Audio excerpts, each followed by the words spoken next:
नमस्कार मित्रांनो, आपल्या सगळ्यांचं चांदा मशरूम फार्म या यूट्यूब चॅनलवर स्वागत आहे.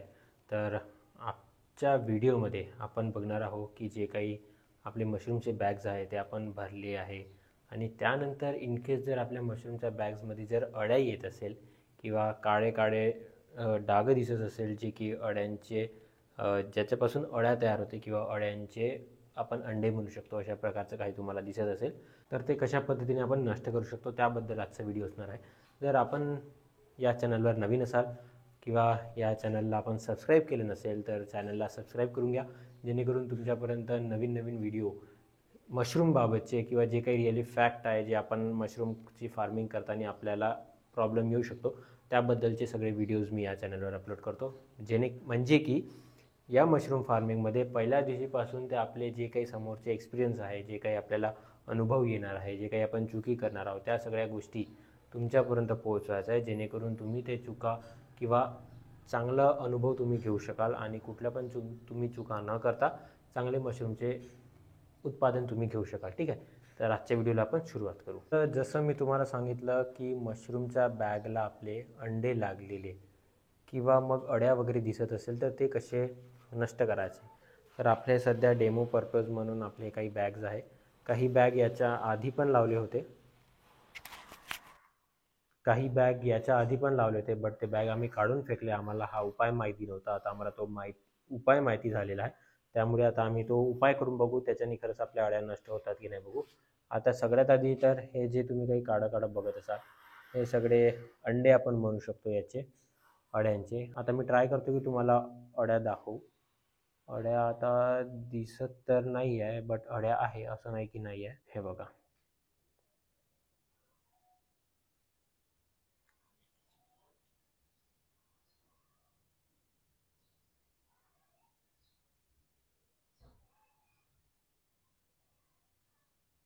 हे तुम्ही बघू शकत असाल अंदर चालत आहे अळी,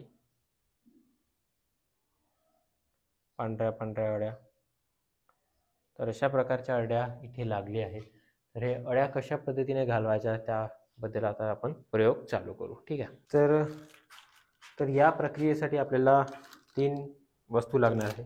सगळ्यात आधी म्हणजे आपली सिरिन इंजेक्शन, ज्याच्याने आपण या बॅगमध्ये ती औषध टाकू आणि सोबतच जे आपले औषध राहणार त्या औषधाला मेजर करून आपण आपला तो लिक्विड बनवू. ठीक आहे, एक सिरिन लागेल आपल्याला म्हणजेच की इंजेक्शन.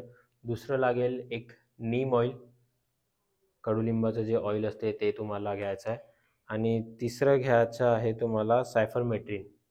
ठीक आहे, हे एक घ्यायचं आहे. तर याचं जे रेशो आहे जे आपल्याला 1 लिटर बॉटलसाठी बनवायचं आहे, तर मग बाकी तुम्हाला 500 ml साठी बनवायचं आहे, किती ml साठी बनवायचं आहे तुम्ही मग तसं कॅल्क्युलेट करून घ्या. आता मी तुम्हाला सांगतोय 1 लिटरच्या हिशोबाने. तर 1 लिटरमध्ये सायफरमेट्रिन जे आहे ते 2 ml टाकायचं आहे आणि जे आपलं नीम ऑइल आहे ते टाकायचं आहे 5 ml. ठीक आहे, तर अशा पद्धतीने 1 लिटरच्या बॉटलमध्ये हे मिक्स करून घ्यायचं आहे आणि नंतर मग आपल्याला ते इंजेक्शन घेऊन जिथे जिथे आपल्या अळ्या दिसत असेल किंवा जिथे जिथे आपले ब्लॅक ब्लॅक झाले असेल त्या ठिकाणी ते आपल्याला सिरिंजच्या मदतीने म्हणजेच की इंजेक्शनच्या मदतीने त्याच्यानंतर टाकायचं आहे. असं आपल्याला जवळपास 5 ते 6 दिवस करायचं आहे. ही जी काही माहिती आहे ही आम्हाला आमच्या जे ट्रेनर आहे त्यांनी दिलेली आहे. तर बघू आता हे सक्सेसफुल होते की नाही होत, ते सगळ्या गोष्टी आता आपण बघू.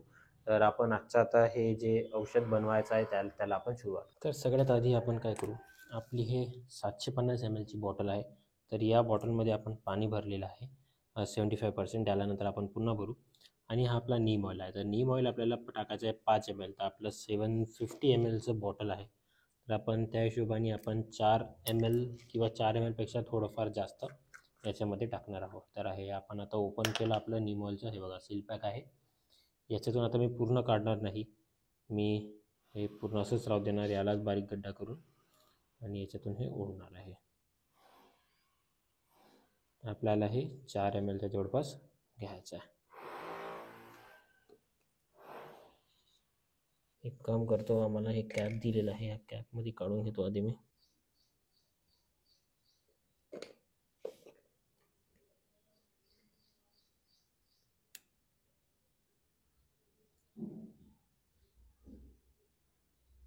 ठीक आहे, तर आपलं हे 4.5 ml आपण घेतलेलं आहे. आता आपण हे आपल्या या पाण्यामध्ये टाकत आहोत. मला ही सुई काढूनच घ्यावी लागेल, नाही इझिली नाही निघत, ही सुई आधीच काढून घ्यायला पाहिजे होती. खूप घट्ट आहे की हे, आय थिंक. मी पण फर्स्ट टाईम यूज करतो हे नीम ऑइल, त्यामुळे मला याचं तितकं माहिती नाही आहे. हे बाकीचे जे काही नीम ऑइल आहे ते आपण टाकून देऊ याच्यामध्ये. घट्ट आहे हे. आता आपल्याला टाकायचं आहे आपलं सायफरमेथ्रिन टाकायचं आता आपल्याला. तर याला पण सेम आता हे आपल्याला 2 ml टाकायचं आहे. तर 2 ml पेक्षा मी थोडंसं कमीच घेणार, कारण की आपला 75 ml कमी आहे. बघू हे पण जाडं आहे की काय आता. आय थिंक हे पण जाडच असेल. हे 1 ml आलेलं आहे. थोडंसं पुन्हा घेतो मी आता. ठीक आहे. आता हे पण आपण याच्यामध्ये टाकून देऊ आणि आपले जे काही झाकण आहे याचे ते सगळे लावून याला एका ठिकाणी स्टोर करून ठेवून देऊ.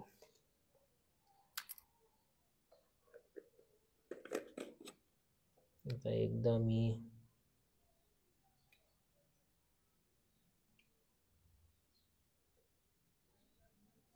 याच्यामध्ये याच्यासाठी टाकलं कारण की आपण थोडंसं काढलं होतं याच्यामध्ये लिक्विड. तर हे आपलं लिक्विड तयार झालेलं आहे. ठीक आहे. बघा पूर्ण पांढरा पांढरा लिक्विड आहे याच्यामध्ये. आता आपण हे सिरिंजच्या मदतीने म्हणजेच की इंजेक्शनच्या मदतीने आपण पूर्ण बॅगमध्ये टाकू. तर ते कशा पद्धतीने टाकायचं ते आता तुम्ही बघू. तर ही आपली बॅग आहे, याच्यामध्ये आपण टाकणार आहोत आणि हा आपला लिक्विड आहे पूर्ण. सगळ्यात आधी आपण इंजेक्शनमध्ये आपला पूर्ण हा लिक्विड जितका घेऊ शकतो तितका घेऊ. आपली 6 ml ची इंजेक्शन आहे. तुम्ही मोठी पण इंजेक्शन घेऊ शकता, बट मी छोटी याच्यासाठी घेतली की आपल्याला मोजायला बरं होणार बा म्हणून. ठीक आहे. तर हे आपली इंजेक्शन फिल करून झाली आहे. हे लिक्विडची बॉटल आपण दुसरीकडे ठेवून देऊ साईडला, जेणेकरून तिला धक्का लागणार नाही. आणि ही जी आपली बॅग आहे, या बॅगला आता आपण जिथे जिथे आपल्याला काळं दिसत आहे, जसं की हे इथे आपल्याला काळं दिसत आहे, तरी इथे आपण ते इंजेक्शनचं पाणी जे काही आपलं लिक्विडचं पाणी आहे ते आपण असं टाकू.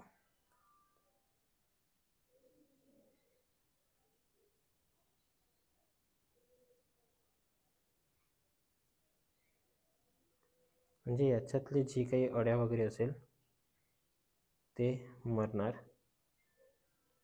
त्याला मरायला पण वेळ लागेल, असं नाही की टाकल्याबरोबर मरून जाणार आणि आपले मशरूम चांगले येणार.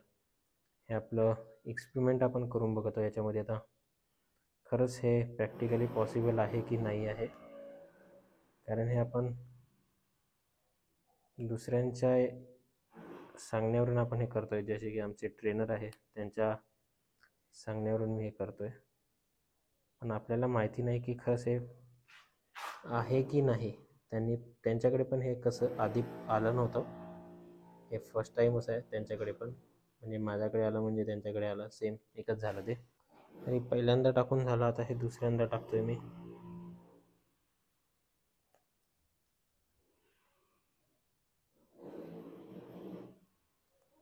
तर पूर्ण बॅगमध्ये जिथे जिथे तुम्हाला हे असं दिसत असेल तिथे तिथे तुम्हाला टाकायचं आहे.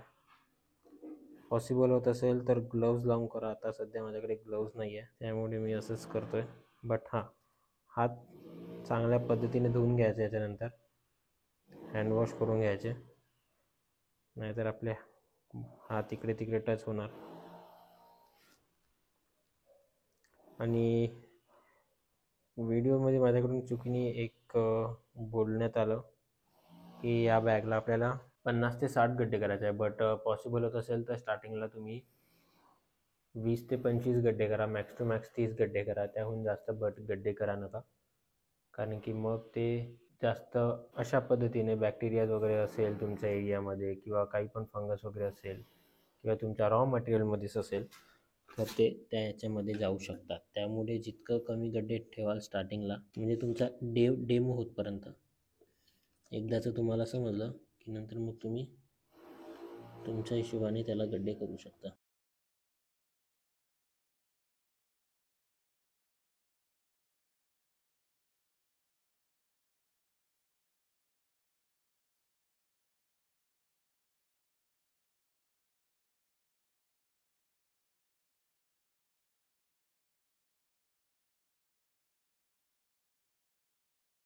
तर अशा पद्धतीने आपले पूर्ण बॅग्सला इंजेक्शन थ्रू आपण पूर्ण औषधे दिली आहे.